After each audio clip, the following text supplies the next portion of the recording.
ለመጥቀስ ሞክሬያለሁ። ከስነ ፍጥረት ጥንስስ ጀምሮ አለ። በስህተት መልኩም አለ፣ በመልካም መልኩም አለ። ለምሳሌ ጋድ ኦርደር ሰጠ። ከዛ በኋላ ሔዋን እና በሔዋን በኩል ያው አዳም ጣሰ። ያ ፐርስፔክቲቭ የኒው ኤጅ አንደርስታንዲንግ። ስለዚህ ይሄ እውቀትን አንሎክ ለማድረግ ወይ ደግሞ ራሳቸውን አዌክን ለማድረግ የጣሩበት የመጀመሪያው አግባብ የአዳምና የሔዋን ስህተት ነው። ከዛ በፊት የሳጥናኤልም እይታ አለ። ያ የኒው ኤጅ አንደርስታንዲንግ ነው። በመልካም በኩልም ባይብሊካሊ የተቀመጡ ነገሮችን መጥቀስ እንችላለን። እንግዲህ የአብርሃምን ስቶሪ የምታውቁ ታውቃላችሁ፣ እንዴት አምላኩን ፈልጎ እንዳገኘ። በራሱ ክርስቶስ ወደ ምድር ሲመጣ የኒው ኤጅ ፐርስፔክቲቭ ይዞ ነው የመጣው። ኒው ኤጅ ቅድም ባልኳችሁ ዴፊኒሽን ነው የምታዩልኝ፣ አዲስ ሀሳብ ይዞ መምጣት ማለት ነው። ነገር ግን ክርስቶስ እኔ ሕግን ልሽር አይደለም የመጣሁት ላጸና እንጂ ብሏል። ሊያጸና ቢመጣም በዛ ዘመን ከነበሩት ሶሾ ከልቸራል ኦርደሮች ወይ አንደርስታንዲንጎች ያፈነገጠ ስለሆነ ሰቅለውታል። የሰቀሉት እኮ ኒው ኤጀር ነው ብለው ነው። አዲስ እይታ ይዞ መጥቷል። የእኛ ሶሾ ከልቸራል ስትራክቸር ለመናድ ነው የመጣው። ዶግማችንን ለመነቅነቅ ነው የመጣው። ሃይራርኪካል የሆነውን በተዋረድ ከመጀመሪያ ጀምሮ ከሙሴ ጀምሮ ሲንከባለል የመጣውን የኦሪት ሕግ የሚጥስ ነገር ነው የሚያደርገው። አስተምሮቹ አጌነስት ናቸው ብለው አይደለም የሰቀሉት። ስለዚህ ለፈሪሳውያን ክርስቶስ ኒው ኤጀር ነው ማለት ነው። ዶግማን ሊነድ መጥቷል ተብሎ ነው የሚታየው በእነሱ ፐርስፔክቲቭ። ሃይራርኪውን ሊነቀንቅ ነው የመጣው። ተዋረዱን ማለት ነው ሊበጥስ ነው የመጣው። ስለዚህ ጁዊሾች ስቲል ክርስቶስን የሚያዩት እንደ ኒው ኤጀር ነው ማለት ነው። ክርስቲያኖች ደግሞ የሚቀበሉት ምንድን ነው?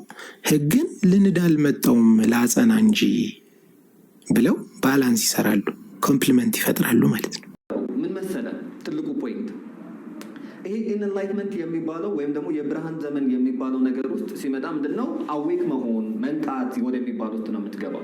ወዴት ነው የምትነቃው ሲባል ላይክ ሃየር ሰልፍህን የራስ የሆነ ሃየር ሰልፍ አለ።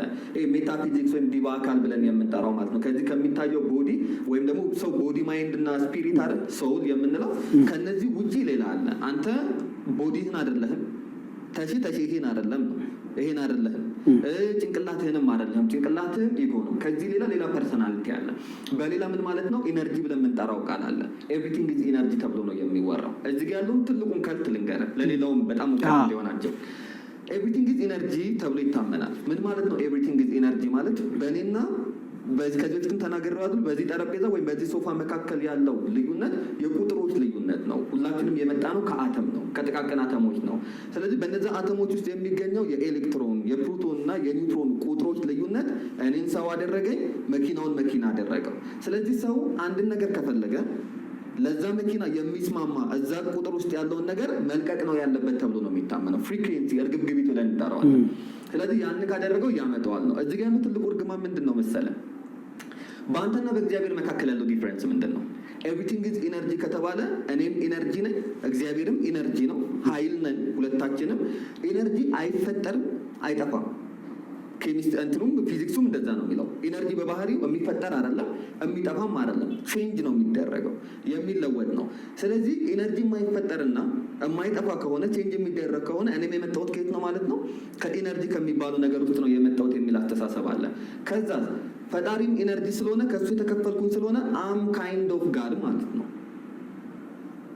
ገብቶሃል? እና ሰውም እንደዛ ነው ማለት አይከብድም።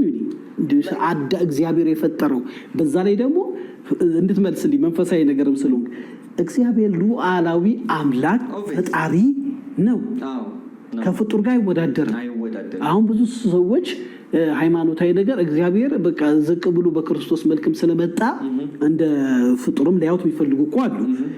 እግዚአብሔር ፈጣሪ ሆኖ እንደ እግዚአብሔር በቁጥር ውስጥ ተሰልቼ እሆናለሁ ብሎ አስቦ መሄድ ከወደቀው ዲቴል ነው ከወደቀው የብርሃን አምላክ እውቀት ጋር አብሮ አይደም። ይሄ ነገር ምን መሰለ አመጣጡ ዓለም የተፈጠረችው ላይክ በፍንዳታ ነው። ምናልባት ቢግ ባንግ ቲዮሪ የሚባለውን ነገር የምታውቀው ከሆነ ታላቁ ፍንዳታ የሚባለው፣ ስለዚህ ዓለም የተፈጠረችው በዛ ፍንዳታ ጊዜ ነው እና ሲፈነዳ ያኛው ብላክ ሆል እና ማርክ ምንድነው ብላክ ሆል ኤንድ ዳርክ ማተር ብለን እንጠራዋለን። ሁለቱም የጨለማ ኃይላቶች ናቸው። ብላክም ዳርክም ጨለማ ስለሆነ ሁለቱ ሲጋጩ ምን ተፈጠረች? እቺ ዓለም ተፈጠረች ይባላል እና እቺ ዓለም ስትፈጠር ጨለማ ነበረች። ሰው ኢነርጂዎቹ እዛ የተፈጠረው ግጭት ጥቃቅን አተሞች እኔን ሰው አደረገኝ፣ ከዛ መሬት አደረጋት፣ ከዛም በኋላ የሆነ ነገር አደረገው። ፍንዳታው ይህንን ክሬሽን አምጥቶታል ነው። አሁን እኛ ምንድን ነው የምናምነው? ሰው በእግዚአብሔር መልክና ምሳሌ የተፈጠረ ፍጥረት ነው አይደለ? ያንን ነው የምናምነው። እዛ ጋር ግን ስትመጣ ያለው ቲዮሪ ምንድነው? ሰው የመጣው በዛ ግጭት ውስጥ ነው። በእውነት የጨለማ ዓለም ግጭት ውስጥ ነው አገላለጽ ነው። የራሱ በድብቅ የተቀመጠ መጽሐፍ ነው። አሁን ላይ የመጣ ሰው ከበፊትም የነበረ ነው። ምናልባት ደማይንድ የሚል የእንትና መጽሐፍ ዶክተር አቡሻ እያለ ባልሳሳት እሱ ማስፈሮታል ይሄንን ነገር ይሄን ቲዮሪ ማለት ነው። እና ሰው ስለ አይምሮ ሲያስረዳ በእንደዚህ አይነት መንገድ አስረድቷል ዶክተር አቡሻ እያለ። ስለዚህ በዛ ፍንዳታ ጊዜ የመጣ ነው ተብሎ ነው የሚታመነው። ቢግ ባንግ ቲዮሪ የሚባልም ዩቲዩብ ላይም ጉግል ላይም ሰርች ቢደረግ እነዚህ ነገሮች ይመጣሉ። ሰው አሁን ወደ ምን ያመጣናል ሲባል አጠቃላይ ሂደቱ የእግዚአብሔርን ህልውና መካር ነው። ከየት መጣ ይሄ ነገር?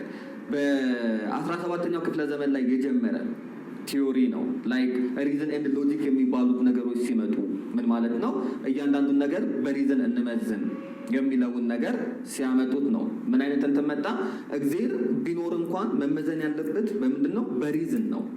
መኖሩ ማረጋገጫ ኤቪደንስ እንፈልጋለን። ከዛ በፊት በነበረው አስተሳሰብ ምንድን ነው? ከ17ኛው ዓመት በፊት በነበረው አስተሳሰብ ሲባል እግዜር አለ፣ እምነት ነው፣ ታምናለህ እንጂ አትጠራጠረው መኖሩ ማለት ነው። 17ኛው ክፍለ ዘመን ላይ ግን ስትመጣ ሎጂክ ነው የምታስቀምጥለት። ያረጋግጥ ራሱን መኖሩን ራሱን ለምን አይገልጥም? እንደውም አልበርት ኤንስታይን እንኳን ጊዜ ሲናገር እንደዚህ ብሎ ነበረ። ጂዊሽ ስለሆነ ሰውየው አንድ ወዳጁ ሌተር ይጽፍለታል። አንተ እንዴት አይሁዳዊ ሆነ ስትናገር ኤቲስት ነው፣ አይሁዳዊ ሆነ ስትፈጠር እንዴት የእግዚአብሔርን መኖር ትጠራጠራለህ ብሎ ጓደኛው ሌተር ሲጽፍለት የመለሰለት መልስ ምንድን ነው? አልበርት እኔ አንድ ኤቲስት እንደሆንኩ በእግዚአብሔር መኖር እንደማላምን እወቃለሁ። ሁለት ደግሞ ለእግዚአብሔር መኖር በሙሴ እጅ የተጻፈው መጽሐፍ ካለ ላክልኝ፣ ራሱን እሱን አንብቤ ልረዳው። ነገር ግን እሱንም ብትልክልኝ አማኝ መሆኔን እወቅልኝ ብሎ ነግሮታል። ስለዚህ ይሄ 17ኛው ክፍለ ዘመን ላይ የጀመረው ነገር በሪዝንና በሎጂክ ተብሎ የመጣው ነገር በ19ኛው ክፍለ ዘመን ከ1945 በኋላ ምን አለ? ላይክ በቃ ዜር ኢዝ ኖ ጋድ የሚለው አስተሳሰብ መጣ። በ1900 ፍሬድሪክ ኒቼ ምናልባት ተነስቶ ነበረ ታውቅ ከሆነ እና ከነሱ በኋላ ዜር ኢዝ ኖ ጋድ እግዚአብሔር የሚባለው ነገር የለም። ስለዚህ ሰውም የሚባለው ነገር ቫሊዩ የለውም። ከዛም በኋላ እያደገ ሲመጣ እንደነ ሚካኤል ኒውተን ያሉ እንደነ ኤካርት ቶሌ ያሉ ሰዎች ደግሞ ዊ አር ኢነርጂ የሚለው ፊሎሶፊ ይዘው መጡ። የዓለም ላይ ብዙ ተጽዕኖ የፈጠሩ ሰዎች ማለት ነው። ዓለም ላይ በቴክኖሎጂ በለው አሁን አንስታይን ታውቃለህ፣ እስከ ኒውክሌር ቦምብ የሰራ ሰው ነው አይደለ ካልተሳሳትኩኝ። እና እነዚህ የጥበብ ሰዎች የምንላቸው በሙሉ የዚህ ሲስተም ተገዦች ናቸው እያልከን ነው። አስተሳሰቡ አለ።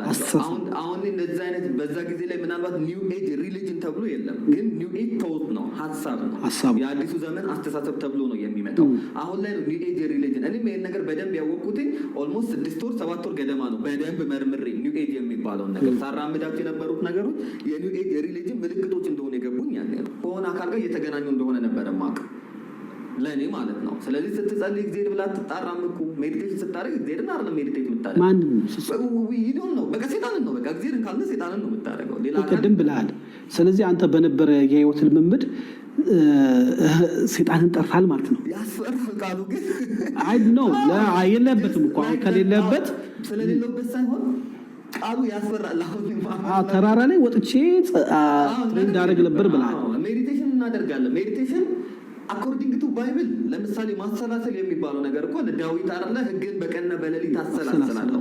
ይኖስ ምን እንደምታሰላስል ታውቃለህ። የእግዚአብሔርን ቃል እንደሆነ ታውቃለህ፣ ህጉን እንደሆነ ታውቃለህ። እዚህ ጋር ግን ስትመጣ ወደ ውስጥ ነው የምትገባው። ውስጥ ማለት ምን ማለት? እኔ እኮ ያልገባኝ ሰው ወደ ውስጥ እንዴት ይገባ እንደሆነ የእውቀት ማለት ሊሆን ይችላል። ወደ ውስጥ ማየት ማለት ምን ማለት ነው? ለመንፈሳዊ ዓለም ራስን ክፍት ታደርገዋለህ። ለየትኛው መንፈሳዊ በቃ ለሆነ ዓለም እሷን ነው የትኛው ዓለም እሱ ነው ማለት ነው።